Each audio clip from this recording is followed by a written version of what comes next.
Welcome back to the Dianna Ploss Show with your guest host, Hal Shurtleff, and listening to WSMN 1590 on the AM dial, Nashua Talk.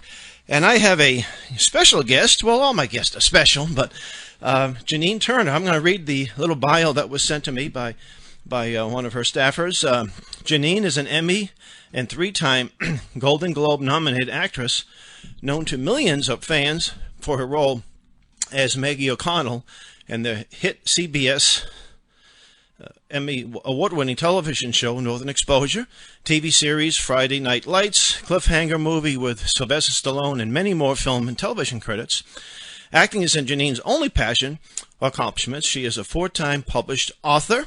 She is the creator of Front Porch Philosophy and Umbrella Outreach, including Janine Turner's God in the Go Minute, a daily 1-minute scripture-based podcast, lively with a homespun feel. She is the founder and the co-chair of the National Non-Partisan Foundation, Constituting America, and that's what we're going to be mainly focusing on today. I do want to mention that I happen to have watched the Gosnell movie, Gosnell, America's biggest serial killer, and I actually showed it to a number of groups in northern Maine and around this region here in Greater Boston. And Janine, that you had a very short role, but I think it was one of the most powerful parts of the movie. So I want to thank you for that. Oh, well, thank you. You know, it was, it's great to be on your show, by the way. Hello. Yes. And your Jeanette got a hold of us. She heard about Camp Constitution. I think it was about 2 months ago. And she said, can Janine come to speak at camp or teach a class? I said, yeah, I think we could squeeze her in. I was aware of your organization before. You and your daughter are involved, called Constituting America. And I'd like to ask you the question. I usually ask questions when people are involved in, I call freedom activism. What motivated you to start this organization? Well, you know, I've always had a love of, that's a good question, of the Founding Fathers. Interestingly, you know, I think I do believe we're born with certain purposes and passions. You know, we have little, I might have a little Founding Father on my shoulder, John Adams probably, or George Washington, who's supposedly related to through his grandfather, which is really kind of cool, isn't it? You do have ancestry? Yeah. Yeah, Ancestry.com reveals all kinds of cool things. But, you know, when I was 3 years old, no, not 3 years old, but in 3rd grade, I looked up at my father and said, Dad, if our founding fathers were to come back today, what would they be most disappointed about? What 3rd grader asked that question, you know? No, usually it's for milk and cookies or... Yeah, you know, take me to the, you know, ballpark. But and in 5th grade, I had a wonderful teacher, which is why I believe people who take time to educate others, whether it's officially in school or as you're doing, can be so incredibly meaningful. He loved the Revolutionary era, and we spent the entire year, he combined the art with the history. We rehearsed and learned all about the characters in the play, the musical, 1776. Oh, yes. Yeah, which is, if any of your listeners, if you haven't seen it, I actually saw a live production of the original cast in Wisconsin some years ago. No. Yeah, it was great. It was a great performance, and the scene where they didn't actually, as you know, they didn't sign the document until August 2nd. But you have to take a little bit of historical license. But just when the bell rang, and I said, I was getting a little misty when I saw that. It was it's very moving, you know. And it really portrays John Adams in a wonderful, wonderful way. I think he gets, you know, and you're from the Boston area. You know, he's from, you say Quincy, right? He's right outside of Boston. He's my second favorite next to George Washington. John Adams. Know, me too. And I love John Adams. And when I visited the Church of the Presidents there in Quincy, and they took us downstairs and they opened the door, and there was his crypt with Abigail Adams and John Quincy and his wife Catherine, right? Have you been to the house? Burst into tears. Burst into tears. I was so moved that there he was, you know.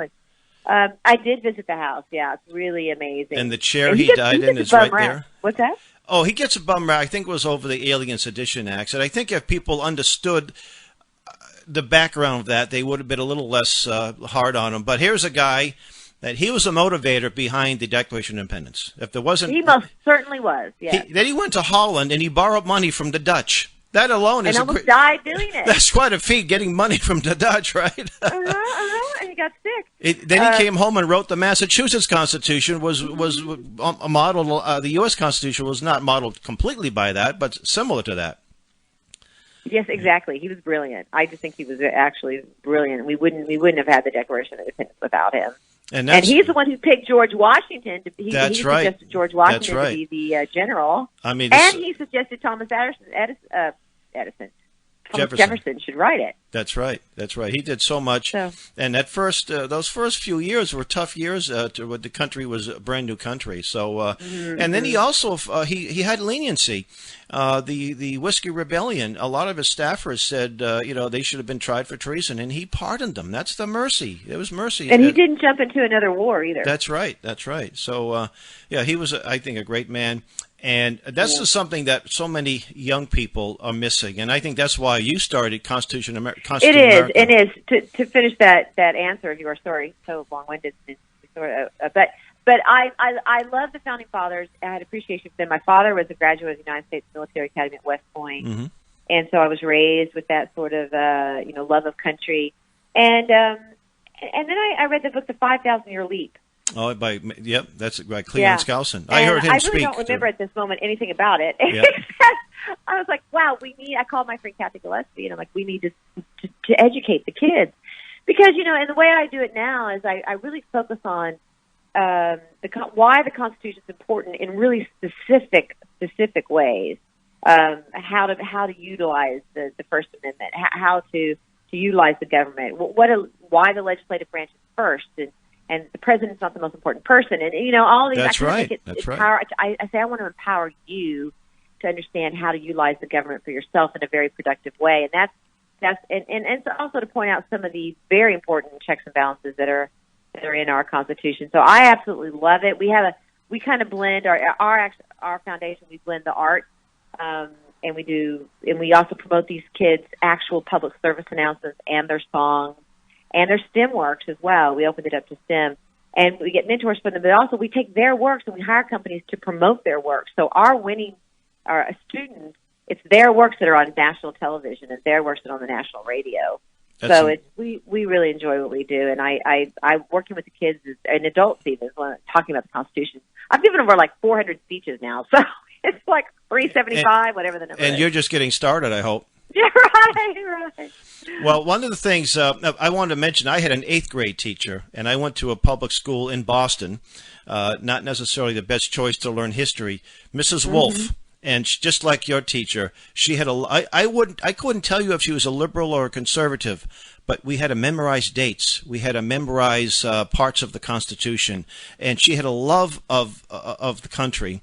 And the last time I threw a spitball was in her class, because she looked at me and she said, "Harold, I'm surprised at you." Boy, was I so ashamed of myself. I let her down. Oh, her prize student. Goodness. So I think you had someone similar like that in your life. Well, you said a key word there, which I think is really interesting. You said you couldn't tell if she was a conservative or a liberal, and I think that's the bum. I know to use that word again, but we said for John Adams, but that's the misinterpretation of the Constitution, in that people think it's a partisan document. And when I educate about this, I say, wait a minute, parties didn't even exist when it was written. That's right. And it's for everybody. And of course, I also laugh, when you've got a Republican in the office, the Constitution is the Democrats' favorite thing in the whole world, and vice versa. Right. You've got a Democrat president, the Republicans love the Constitution because everybody knows that it's preventing that, men are not angels, as they said in the Federalist Papers. It's preventing that power-hungry grab.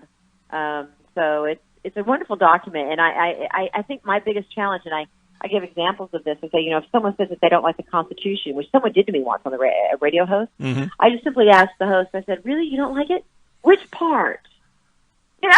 Which part do you not like? And they didn't know what to say. Answer me. I was on a show up in Maine some years ago, in Portland, Maine. The host was he looked like Castro's illegitimate son. I mean, the guy was so far to the left it was crazy. And one of his friends called in and said the Constitution was written 200 and so many years ago for a white Eurocentric males and so forth, so it should be repealed and abolished. So I said to him, what do we abolish first? Which amendment should we take out first? I said the First Amendment, the one that protects the right to speech, the right to assemble, and he didn't want to hear that. I said, what about the Eighth Amendment? He didn't know what that was. I said, cruel and unusual punishment. I said, they used to draw and quarter people. I said, should we bring that back? Well, no. I said, sir, you've been a victim of a cliche. You've never bothered to even read it and to understand it. It sounded good. Hey, if it was written up many years ago, it must be a bad thing. Then I challenged him. I said, if it was written in 1848, would it still be valid?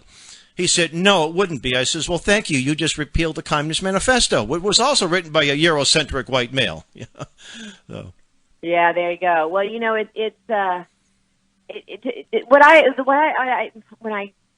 look, they gave us the foundation, knowing that things would have to be changed. They knew that slavery would have to be abolished. They knew that women would eventually want to vote. They knew they gave us the principles after much research, that where Greece failed, where Rome failed, and they gave us this great basic template. But they gave us this out, to change with the eras, with the amendment process. And the interesting thing about the amendments is when amendments they stick, except for prohibition, right?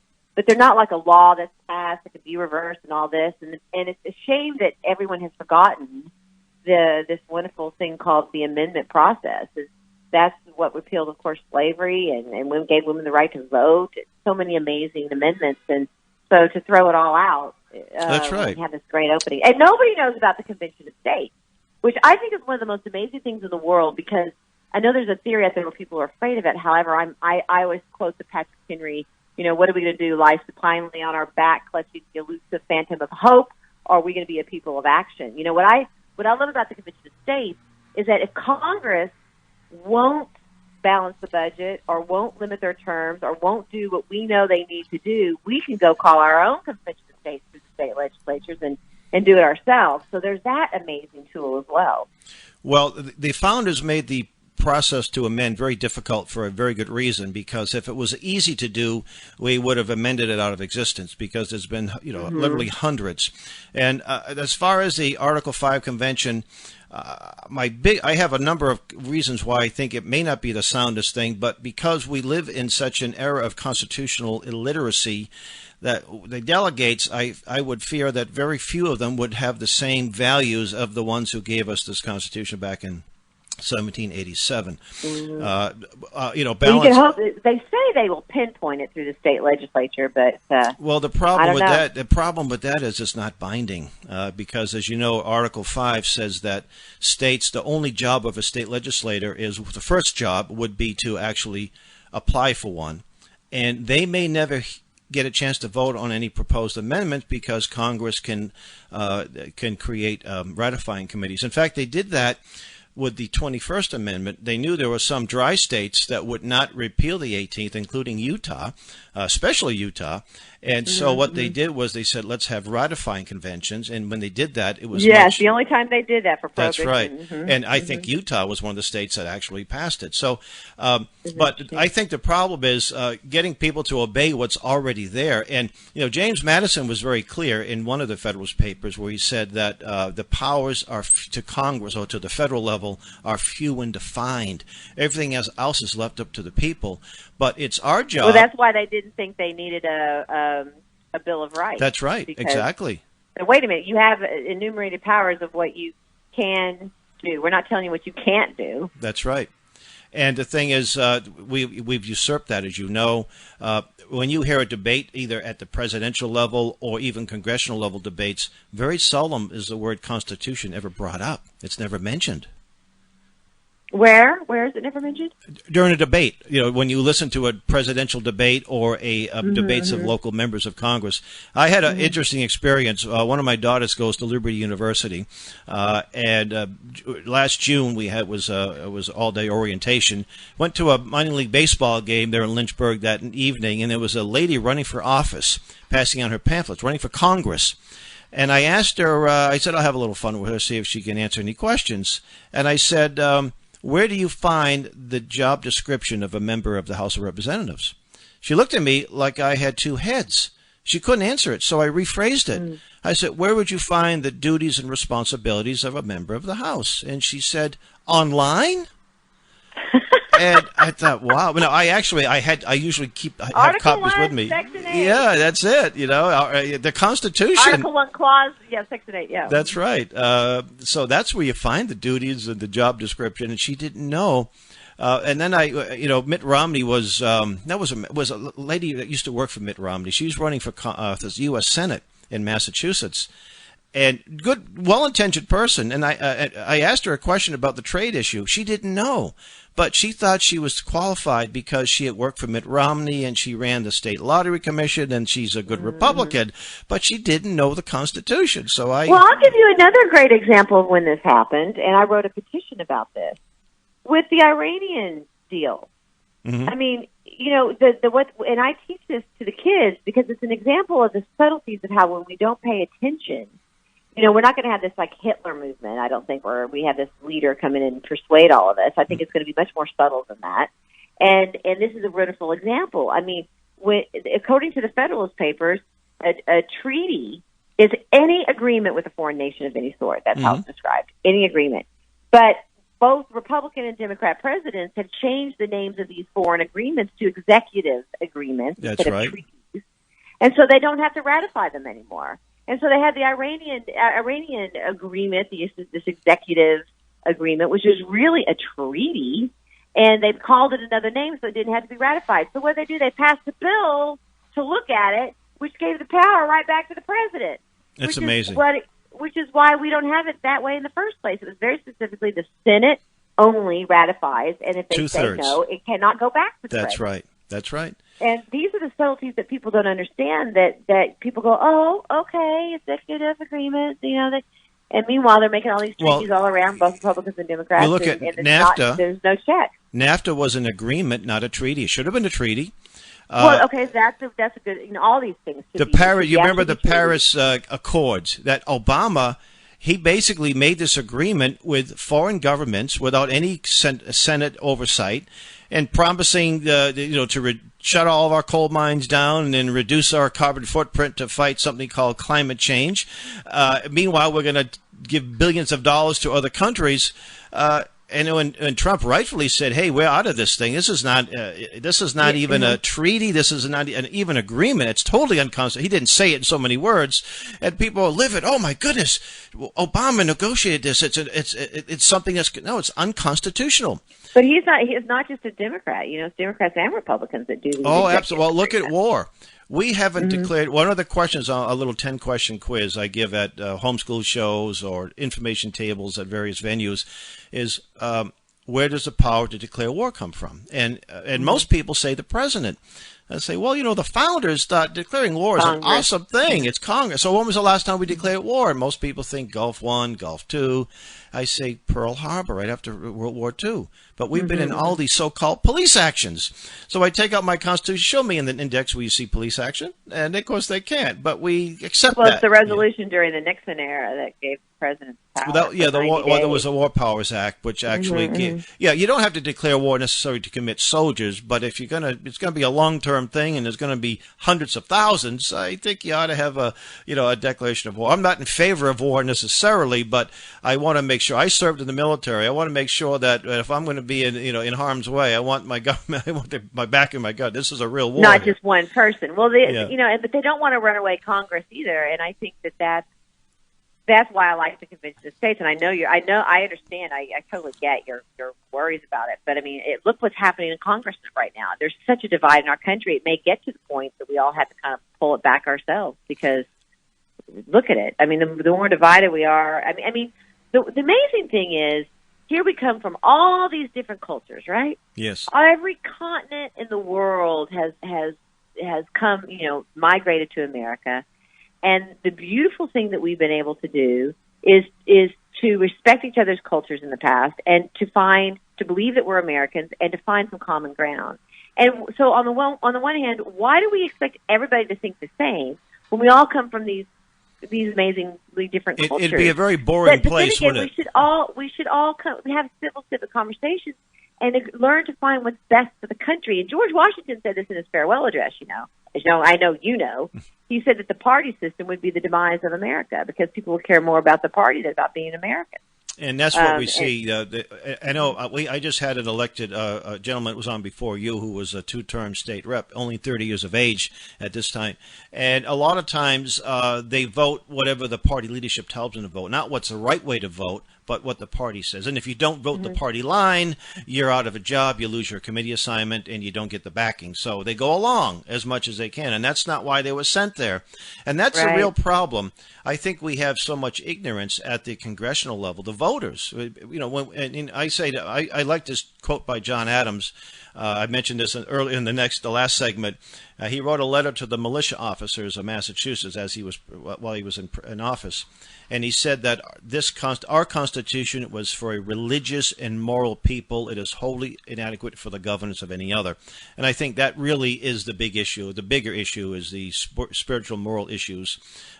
People, if they don't have that moral foundation, it's going to be easy to vote for the person who's going to promise you the most stuff.